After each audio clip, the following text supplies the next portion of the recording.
여기를 계속 본태미술관이라고 불렀는데 여기 홈페이지를 들어가 보니 본태박물관이더군요. 그런데 박물관보다는 미술관에 더 가까운 것 같던데요. 아마 한국 전통工业품을 전시해 놓았기 때문에 박물관이라는 명칭을 쓰는 것 같습니다. 하지만 본태박물관에서 가장 인상 깊었던 것은 쿠사마 야요이의 무한 거울의 방이었습니다. 한국 전통工业품은 하나도 기억이 안 나요. 여기도 2015년, 2018년 두 번 답사를 했는데 첫 번째 기억이 좋아서 두 번째는 본태박물관 바로 옆에 있는 호텔에 머물기까지 했네요. 안도 다다오의 본태박물관을 소개하는 저는 여러분과 함께 건축의 길을 같이 가는 Cinema C Architecture A Psychoanalysis P 카프 채널의 앞에입니다. 앞에입니다.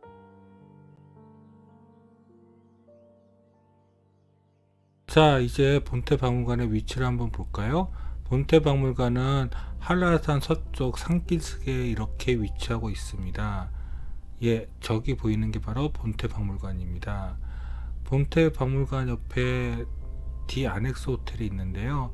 한번 스트리트 뷰로 한번 볼까요?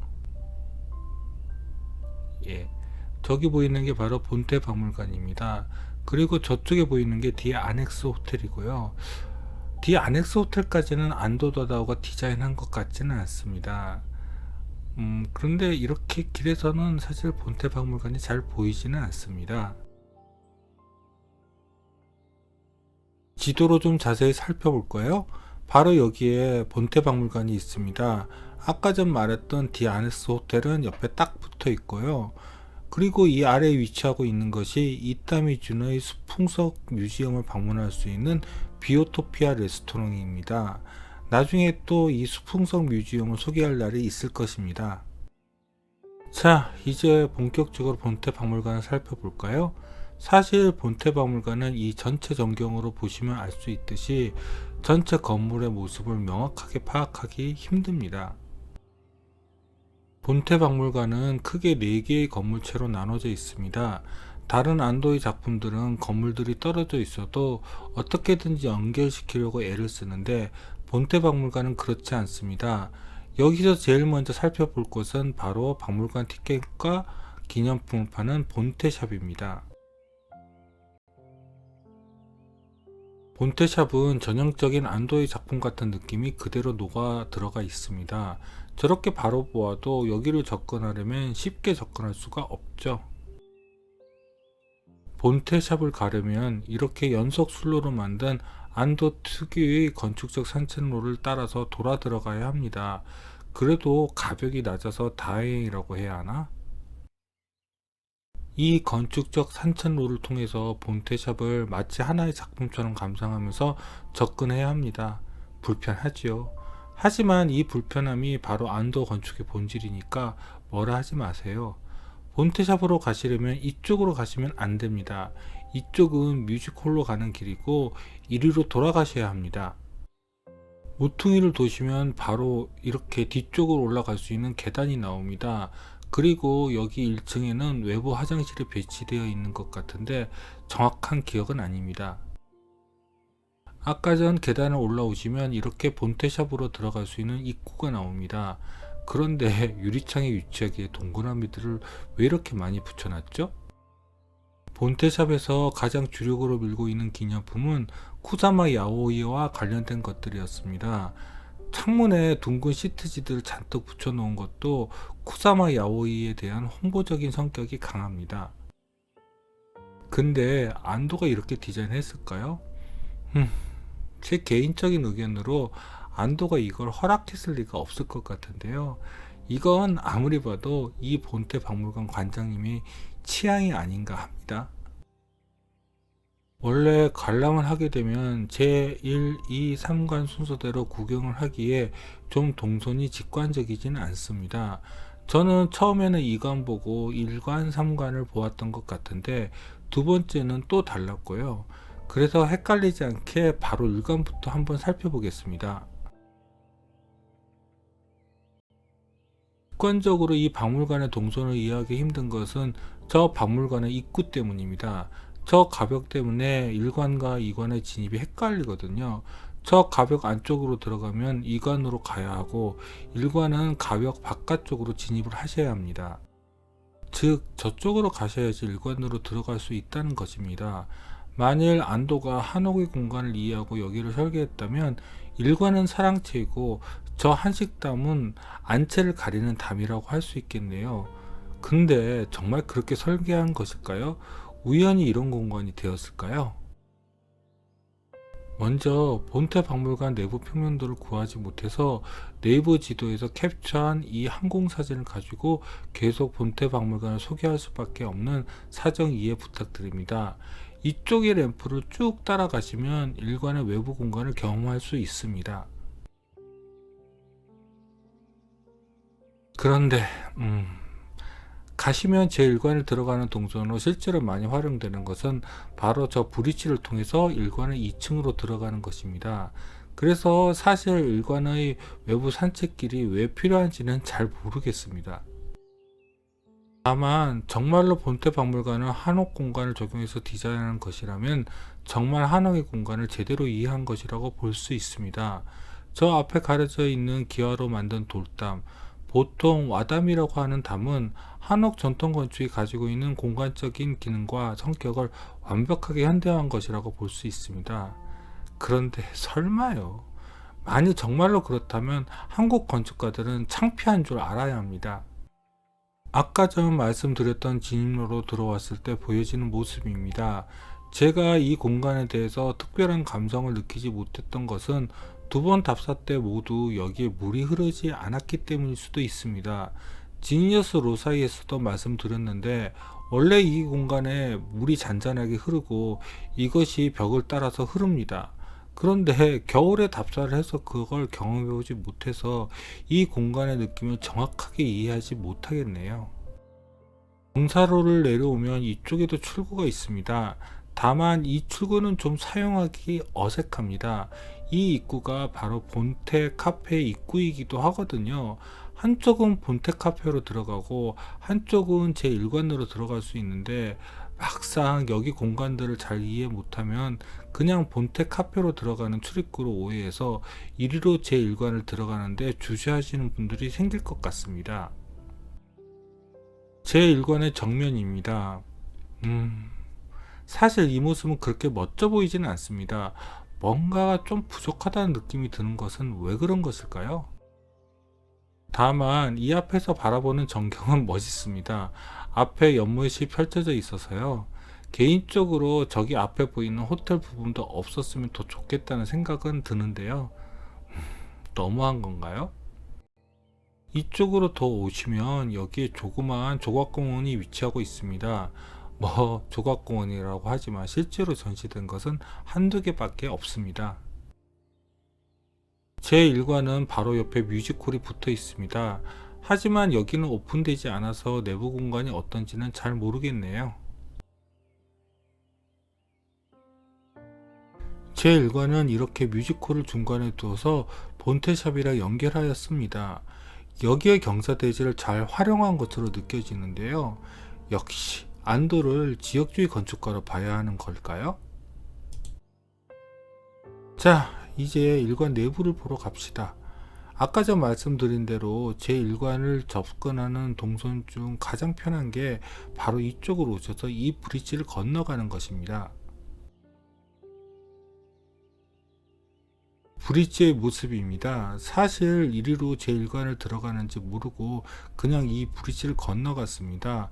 궁금증을 자아내는 곳이잖아요. 브릿지를 건너가면 이렇게 옥상 정원과 함께 삼각형 썬큰 가든이 나옵니다. 역시 겨울에 갔기에 저 옥상 정원의 조경이 어떤 느낌인지 정확히는 알 수 없고요. 저 삼각형 썬큰 가든은 분명히 제 일관 디자인의 포인트일 텐데 이게 이상하게 잘 느껴지지 않습니다. 아, 그리고 제 일관 전시장은 저기로 들어가는 것이 편합니다. 그게 크기의 문제인지 아니면 형태의 느낌인지는 잘 모르겠습니다. 어쩌면 저 뜬금없는 석탑의 문제일 수도 있고요. 아니면 이 옥상 정원의 문제일 수도 있습니다. 좀 뜬금없다는 느낌이 들거든요.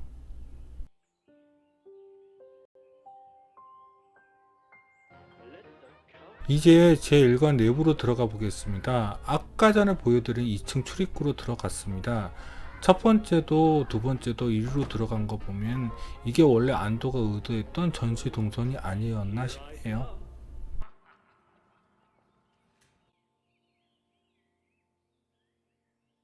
내부 도면이 없어서 사진으로 답사 당시 공간을 다시 기억해 나느라고 좀 고생했습니다. 내부 공간이 기역자로 꺾여 이어져 있어서 설명하기가 좀 뭐해서 일단 서측 공간, 동측 공간을 분류해서 설명해 보겠습니다. 먼저 서측 공간입니다. 아까 전 출입구를 들어오시면 이렇게 이 공간이 보이실 것입니다. 한국 전통 공예품을 전시하는 공간인데 이 전시품은 한국인들에게 너무 익숙한 것이라서 저는 그냥 패스했습니다. 도리어 저 중간에 열려있는 창이 저에게는 더 관심이 갔습니다. 원래 저기에 도기 작품들을 전시하려고 저 창을 열어놓은 것일까요? 궁금하네요. 서측 1층 공간은 이쪽에서 어떻게 들어갔는지 기억이 안 납니다. 그래서 동측의 전시장으로 바로 넘어가겠습니다. 동측 공간은 크게 1, 2층이 뚫려진 보이드 공간으로 전시되어 있습니다. 뮤지엄산에도 이와 비슷한 공간이 있는데 거기는 앞으로 내려가는 계단은 없습니다. 이쪽은 동측 공간 1층 아래입니다. 저기 아래쪽으로 열린 창이 이 공간의 핵심이 아닌가 싶네요. 다만 여기 전시 레이아웃은 좀 더 많이 손볼 필요가 있다고 생각이 듭니다. 저쪽으로 가시면 본태 카페가 나옵니다. 이렇게 멋진 공간에 왜 이런 전시를 했는지 정말 이해가 안 되네요. 물론 노출 콘크리트가 가진 공간의 한계일 수도 있죠. 그래서 여기는 전시를 늘어놓듯이 하면 안 됩니다. 도리어 포인트를 줄 수 있는 그런 전시 디자인이 필요하다고 생각합니다. 본텍 카페는 바로 여기에 위치하고 있습니다. 이 공간을 돋보이게 할 수 있는 방법이 있었을 텐데요. 좀 안타깝네요. 본텍 카페 내부입니다. 여기서는 커피도 한 잔 안 해서 잘 모르겠고요. 일단 저 삼각형 성큰 가든을 쓸 생각조차 없네요. 그냥 자리 늘리려고요. 쩝.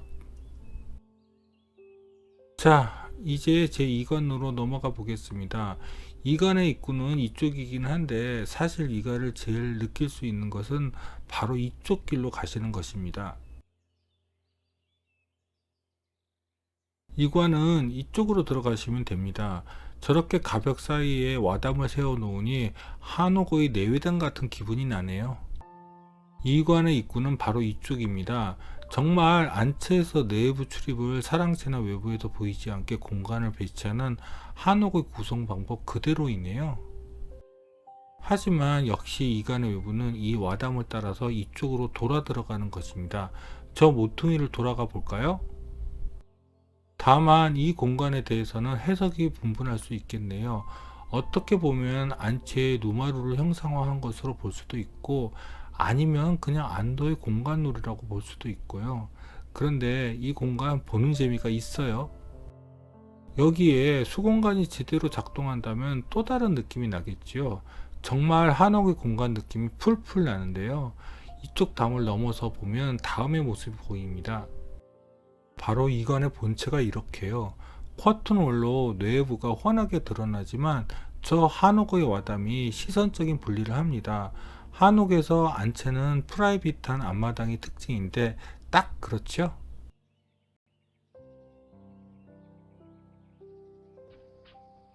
그냥 답사를 했을 때는 몰랐는데 이렇게 콘텐츠를 정리하다 보니 본태 박물관에서 한옥의 공간이 보이네요.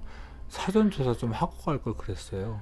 그런데 정말 우리 한국 건축가들은 뭐 했는지. 이제 내부로 들어가 보겠습니다.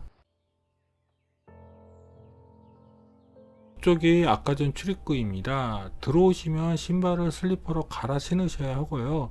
저쪽으로 가시면 전시실이 나옵니다. 그리고 저 2층은 나중에 공간을 보여드리겠지만 한옥을 모티브로 한 공간이 설치되어 있습니다. 다만 여기 전시된 작품들은 제가 해석을 못하겠네요. 잘 모르겠습니다. 이 작품들. 하지만 미국 미니멀리즘을 대표하는 프랭크 스텔라의 작품을 알아보겠네요. 처음에는 이 작품을 알아보지 못했는데 이번 콘텐츠를 정리하면서 알게 되었습니다. 왜냐하면 이게 스텔라를 대표하는 스타일의 작품은 아니거든요. 그런데 이렇게 걸려 있으면 사람들이 잘 모를 텐데. 이 천장에 걸려 있는 작품도 샹들리에는 절대 아닐 것입니다. 독특한 작품이고 분명히 꽤 인상적인 작품인데 왜 이렇게 존재감이 없이 전시했는지 모르겠습니다. 이거 하나만 걸렸으면 충분했을 텐데요. 이제 전시실 쪽으로 가볼까요? 저쪽에 반짝반짝 빛나는 작품도 미디어 아트 작품인 것 같은데 공간이 좀 밝아서 집중력이 떨어지네요. 저쪽으로 돌아가시면 바로 이관 전시실 메인 홀이 나옵니다. 2층의 두 공간을 가르는 저 브릿지, 그리고 그 공간을 올라가는 계단, 이 구성은 스미요시 때부터 꾸준히 써오는 안도의 시그니처 디자인입니다. 근데 여기는 전시실하기보다는 여기 관장님이 파티나 이런 용도로 이 공간을 쓰기 위해서 가구나 이런 것을 배치한 것 같은 느낌이 강하네요. 그래서 이관 전시실은 가정집에 작품을 걸어 놓은 것 같은 컨셉, 그런 느낌입니다. 그게 좋은 것인지 나쁜 것인지는 잘 판단이 안 되네요. 저쪽에 있는 방에 또 여러 작품들이 전시되어 있습니다. 여기 전시된 작품들도 면면히 살펴보면 현대 미술을 대표하는 작품들이 몇몇 있는데 문제는 너무 가정집 컨셉을 유지하다 보니 전시가 쉽게 눈에 들어오지 않습니다. 그런 점이 많이 안타깝습니다. 여기 가구들도 모두 유명한 가구들을 배치해 놓았는데 사용하라는 것인지 아닌 것인지 불분명합니다. 진짜 안고 쓸 수 있게 하면 대박인데.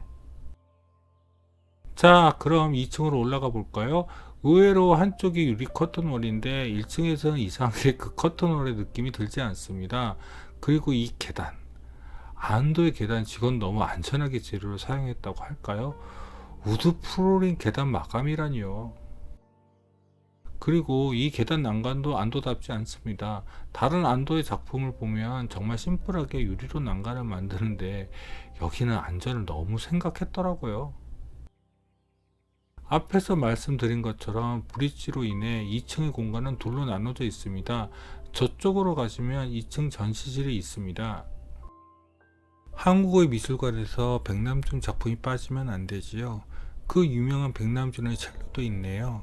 근데 도대체 저 작품을 몇 개나 만들었길래 여기저기서 보게 되는지 모르겠네요. 예전 뽕피드 센터에서 백남준 작품을 봤을 때는 굉장히 반갑고 좋았는데 한국에서는 여기저기서 보게 되니까 신비감이 좀 떨어진 것 같습니다. 저쪽 벽면도 백남종 작품인 것 같던데 가까이 가보지도 않고 이 사진 한 컷 찍고 패스해 버렸습니다. 이제 브릿지를 건너서 반대쪽으로 가볼까요? 저쪽에는 안도가 본태 박물관을 설계했을 때 만들었던 컨셉 모델과 설계 프로세스가 전시되어 있습니다. 근데 이것도 제대로 전시에 대해서 생각을 한 것 같지 않고 우리가 이만큼 가지고 있으니 다 보여줄게 하는 컨셉으로 전시한 것 같습니다. 마음에 안 듭니다. 그리고 저 안으로 들어가면 두 개의 공간이 기다리고 있습니다. 저 미로 같은 내부 공간을 돌면 한 사람이 눕기에도 좁아 보이는 공간이 있습니다. 그 공간에는 이 하늘로 뚫린 작은 천창 하나가 있는데 이걸 제대로 찍으려면 그 좁은 공간에 누워서 하늘로 사진을 찍어야지 이렇게 제대로 사진이 나옵니다. 근데 더 크게 만들어도 되었을 텐데요. 그 공간을 넣으면 이렇게 한옥의 안방을 모티브로 한 공간이 또 나옵니다. 그런데 이제 이 공간을 다시 살펴보니 갑자기 이런 생각이 들더라고요. 이 공간이 혹시 작품이 아니라 침대가 아닌가 하는 생각이요. 여기는 들어가지 말라고 이렇게 편말을 세워 놓기는 했는데 여기 혹시 관장님이 주무시는 침대가 아닐까 하는 생각이 들더라고요. 이것도 작품이라고 하면 작품이라고 할 수 있겠지만요. 글쎄요. 작품이라 하기에 좀 약해 보이지 않나요? 이제 마지막으로 제 상관으로 건너가겠습니다. 상관은 이렇게 한 매스로 보이기는 한데 실제로 전시실은 모두 3개나 들어가 있습니다. 삼관에서 제일 처음 만나는 것은 바로 쿠사마 야오이의 작품입니다. 뭐 저렇게 노골적으로 쿠사마 야오이의 행보를 하는 것이 정말 마음에 들지는 않지만요. 쿠사마 야오이의 전시장은 저쪽으로 가셔서 아래로 내려가시면 됩니다. 그리고 저쪽 지하에는 꽃상회와 꼭두와 관련된 여러 전시물들이 전시되어 있습니다. 저 내부는 사진을 못 찍게 하더라고요. 그런데 왜 저 위에 쿠사마 야오이를 연상시키는 외벽 마감했는지는 잘 모르겠네요. 이쪽이 쿠사마 야오이의 전시관으로 들어가는 지하 입구와 계단입니다. 두 번째 갔을 때는 날씨가 좋으니 여기도 사진이 잘 나오네요. 들어가면 바로 앞에 이렇게 노란 호박이 전시되어 있습니다. 그냥 강렬합니다. 이 작품은 언제 보아도요. 나오시마의 것이 떠내려 갔으니 이걸 가져다가 다시 전시해야 하나? 하지만 쿠사마 야오이의 노란 호박보다 여기에 전시된 무한 거울의 방이 제게는 더 인상적이었습니다. 쿠사마 야오이가 호박 시리즈 말고도 이런 컨셉의 미디어 아트로도 유명하더라고요. 여기서 처음 보았는데 정말 멋졌습니다. 그런데 폐쇄 공포증이 있는 분들에게는 그렇게 추천하고 싶지는 않습니다.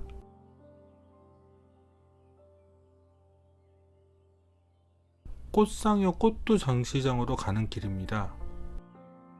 꽃상여 꼭두를 모아서 전시한 것은 처음 보았는데 의외로 매우 인상적이었습니다. 본태 박물관의 다른 한국 전통 공예품보다요. 그런데 이 공예품들이 장례와 연관된 것이라서 그런지 기분이 묘했습니다. 꽃상여 꼭두 전시장을 지나서 이쪽으로 오면 기획 전시장인데 첫 번째 방문 때는 그냥 패스했고 두 번째 방문 때는 여기에 전시를 하고 있지 않았습니다. 하지만 저 한옥 담장 말고 이쪽으로 올라가는 옥상 계단은 또 나름대로 인상적이었습니다. 이쪽으로 올라가시면 됩니다. 이런 가벽을 이용해서 구성하는 계단 공간 역시 안도의 시그니처 디자인이죠. 날씨가 좋아야 한다니까요. 안도의 작품들은 순수한 입방체와 햇빛이 만나 만드는 그림자는 노출 콘크리트가 가지는 재료적인 특성을 가장 명확하게 드러낸다고 볼 수 있겠네요. 여기로 올라가면 D 아넥스 호텔까지 훤히 다 보입니다. 하늘이 맑았으면 더 멋졌을 텐데요. 그런데 여기는 이제 웬만하면 두 번 다시 안 갈 것이라서 이게 본태 박물관에서 보는 마지막 전경이 되었습니다. 그래도 본태 박물관을 보내기 좀 아까우니 D 아넥스 호텔도 잠깐 볼까요?